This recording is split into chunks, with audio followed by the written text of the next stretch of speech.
परबतजरायाव रुंसारि हेमचन्द्र ब्रह्मखौ जोबथा मान बावदों।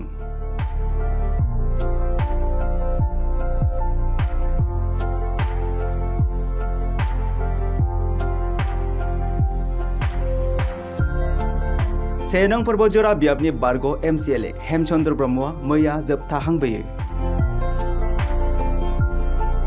बिथांनि रुंसारि जानायाव गुबुन गुबुन दोलो आफाद आरो गाहाम अनसायगिरिफोरा गोथौ दुखु मोननाय फोरमायनायजों लोगोसे बिथांनि न'आव नुजाथिहैनानै जोबथा मान बावहैयो। दिनै रुंसारि हेमचन्द्र ब्रह्मनि जिउ गैयै सोलेरखौ लानानै गावनि आंगो गामि फायखानदारानिफ्राय काजिगाव गुरुधाम आरो काजिगाव दखरा एबसुनि मावख' आरो काजिगाव बाजारसिम लांनानै जोबथा मान बावनाय जायो। लोगोसे बिथांनि जिउमाया सोरगोआव आलो गोजोनै जायगा मोनहैनायनि थाखाय मटर साइकेल रेली खुंनाय जायो।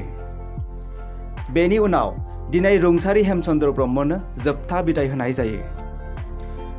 बिथांनि रुंसारि जानायाव नखरजों लोगोसे ओनसोलनि सुख'हायै खहा जालांबाय होननानै काजिगाव एबसुनि आफादगिरि फनि ब्रह्मआ गोथौ दुखु मोननाय फोरमायो। बर' फरायसा आफादनिफ्राय मोनसे दुखुनि रादाब जों फोरमायनो सानदों।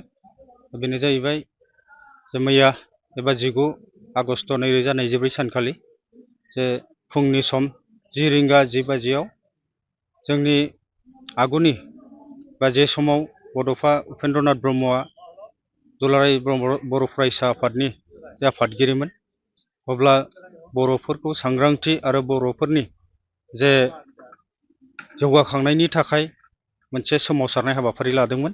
दा बै समावनो जे मैया जे रुंसारि जालांनाय हेमचन्द्र ब्रह्म बिथाङा काजिगाव दखरा दुलाराय बर' फरायसा आफादनि आफादगिरिमोन। बिथाङा 1986 मायथाइनिफ्राय 1996 मायथाइसिम काजिगाव दखरा दुलाराय बर' फरायसा आफादनि आफादगिरि हिसाबै हाबा मावबोदोंमोन आरो बेनि सिगाङाव धुबुरी जिल्ला दुलाराय बर' फरायसा आफादनिबो सासे मावथि हिसाबै एबा बिबानगिरि हिसाबै खामानि मावबोदोंमोन आरो बेनि उनाव 1996 मायथाइनिफ्राय BScनि EM जाबोदोंमोन आरो बेनि उनाव 2005 मायथाइयाव जे BTCनि MCLA हिसाबै सायख'जादोंमोन।